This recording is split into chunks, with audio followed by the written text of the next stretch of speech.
Shikues nderuar, ju përshëndesim rikthyer sërish në TikTok, ku do ndalemi ditën e sotme, do ta ndajmë këtë emision në dy pjesë, do të flasim në pjesën e parë për protestën dhe çka po ndodh tashmë para kuvendit të Shqipërisë, më pas do ndalemi edhe tek gjeopolitika pra konflikti mes SBA-s dhe Iranit. Ndërkaq në pjesë të parë këtë të njëjtë u zhvillua seanca e fundit plenare në kuvend për këtë sesion parlamentar dhe gjithashtu u mbajt edhe protestë nga qytetarët para parlamentit. Grumullimi i qytetarëve nisi në orët e para të mëngjesit në sheshin Skënderbej, nga më pas marshuan drejt godinës së parlamentit, ku pati edhe përplasje mes protestuesve dhe policisë së shtetit. Kam të ftuar ditën e sotme për diskutuar mbi këto zhvillime generalin zotin Dede Prenga. Ju përshëndes kënaqësi.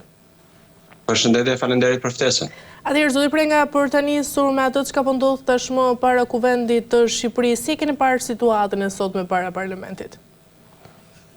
Është një vazhdim i protestës dhe i frymës së saj që nga momenti 50 sa ditë që ka filluar më parë protesta dhe detyrimisht që ata kanë bërë thirrje sot për të qenë përpara parlamentit, pasi sot është dhe seanca plenare e fundit për këtë periudhë kohore që zhvillohet dhe detyrimisht që ata e ndjejnë dhe ne gjithë qytetarët shqiptarë ndjejnë përgjegjësit kryesor të situatës në të cilën gjendemi, cila do qoftë nga fillimi i majës që politika e për të vazhduar pastaj në të gjitha fushat e tjera, janë përgjegjësit dhe aktorët kryesor të cilët nuk kanë bërë atë që doja e do donim ne gjithë qytetarët për të shërbyer qytetarit e për të shërbyer vendit e për të justifikuar plotësisht votën për të cilën qytetarët ju kanë besuar. Në këto kushte nga si mund të themi të zgjedhur për të shërbyer, janë kthyer për fatin ton të keq, jo sot, por ka gati më shumë se 3 dekada e gjysmë që politika dhe politikanët shqiptarë nga të cilët dalin edhe udhëheqjet e këtij vendi, qeveria dhe institucionet qendrore të shtetit shqiptar, janë kthyer me dëshirë dhe fal mungesës së presionit nga qytetarët, janë kthyer duke punuar vetëm për veten e tyre, duke mos menduar për asnjë çast për qytetarët, për vendin dhe të sotmen dhe të ardhmen e shtetit shqiptar. Do thosha që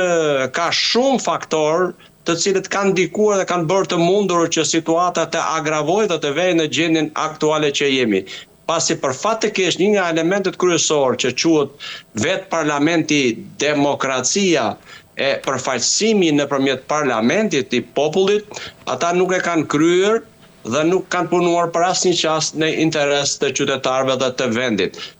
Kjo zgjidhet me ato çfarë protesta ka organizuar dhe çfarë protesta ka paraqitur përpara shqiptarëve, siç janë aktet themelore, duke filluar që nga kushtetuta e Shqipërisë deri aktet e tjera që janë miratuar në parlament e pastaj thyer në akte normative nga qeveria, nuk kanë qenë për zhvillimin e vendit dhe për ecjen e demokracisë, e plotësimin e përmbushjen e kritereve që kërkon Bashkimi Evropian, ku ne duam të bëhemi pjesë e tij. Është tjetër gjë çfarë propaganda qeveritare edhe shtetërore në Shqipëri bën për të retushuar sadopak, duke arritur deri në ato nivele sa të ngrejnë 2 Shqipëri, një ireale dhe një reale. Ajo ireale për ta prezantuar përpara ndërkombëtarëve, për t'i bindur ata që situata nuk është ajo çfarë protestat paraqesin. Por realiteti është fatkeqësisht krejt tjetër dhe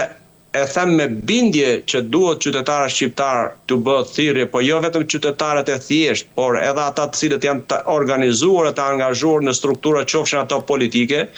të ndershëm e të ndërgjegjshëm për të ruajtur atë çfarë në betimin e çfarë në flamurin shqiptar e çfarë të parët tanë amanet na kanë lanë, duhet vërtet të reagojnë, të protestojnë në mënyra demokratike për të bërë të mundur që parlamenti shqiptar, deputetët, qeveria shqiptare të ndryshojë mënyrën e qeverisjes për të mos qenë e për të mos u kthyer në regjim neodiktatur kundra qytetarëve të saj. Kjo është ajo çfarë protesta në thelb përmban,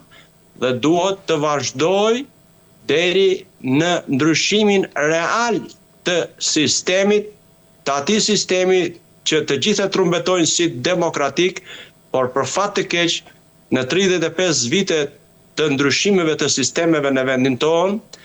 pak gjëra kanë qenë demokratike,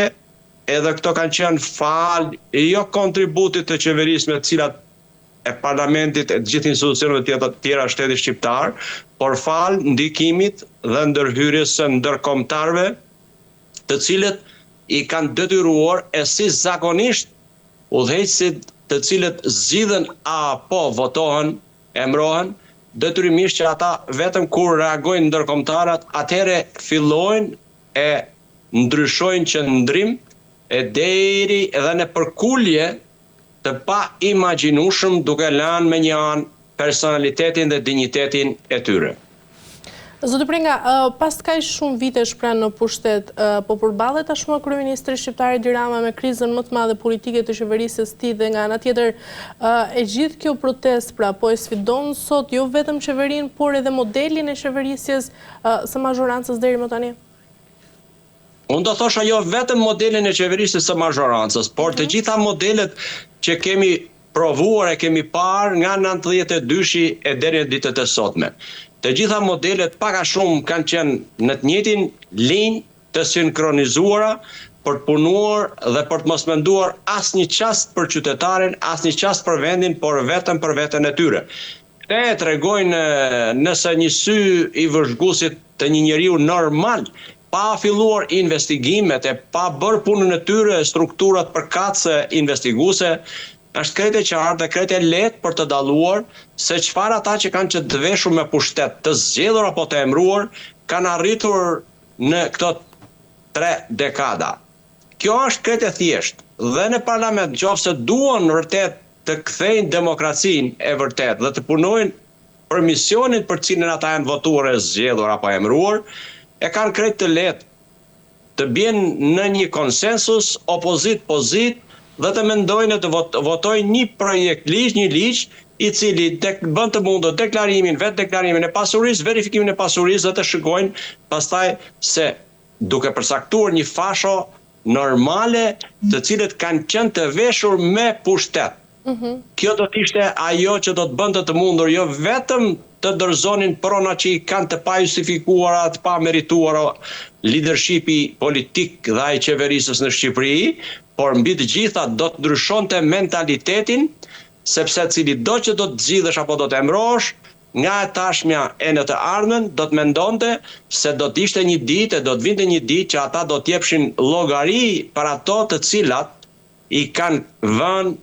në mënyrë të pa justifikuar dhe të pa merituar. Kjo është ajo që duhet bëj politika shqiptare, kjo është ajo që duhet bëj trusnin edhe për faqësitë diplomatike të akredituar në Tiranë, por pa përjashtuar do thosha këtu edhe kancelaritë evropiane që duhet ndikojnë nëse duan sadopak ta bëjnë Shqipërinë pjesë të Bashkimit Evropian dhe të zhvillojnë atë demokraci për të cilët ata betohen e përbetohen në çdo lloj fjalimi e në çdo lloj konferencë për shtyp e në takim me qytetarë. Zoti Prenga, mund të vazhdoj kjo qeverisje pra normale, ashtu si po thuhet nga vetë kryeministri shqiptar Edi Rama, nëse përballë të gjitha institucioneve ka protesta të vazhdueshme ashtu si është sot edhe kjo i kuventit? Një kryeministër cili do qoftë nëse ka pak kënaqësi të nivelit që nxjerr njerëzit në rrugë dhe protestojnë, këto nuk janë më pa kënaqësi edhe, si mund të themi, të imponuar nga të tjerë e duke përmendur mos lanë në një anë edhe shërbimet e huaja, të cilat e shfrytëzojnë këtë moment, dhe është normale të shfrytëzohet të përdoret ky moment, por këtu ka vajtur në ato nivele përkeqësimi i qeverisjes, i drejtimit politik dhe në nivelet e pushtetit qendror e lokal, sa tashmë është kthyer në një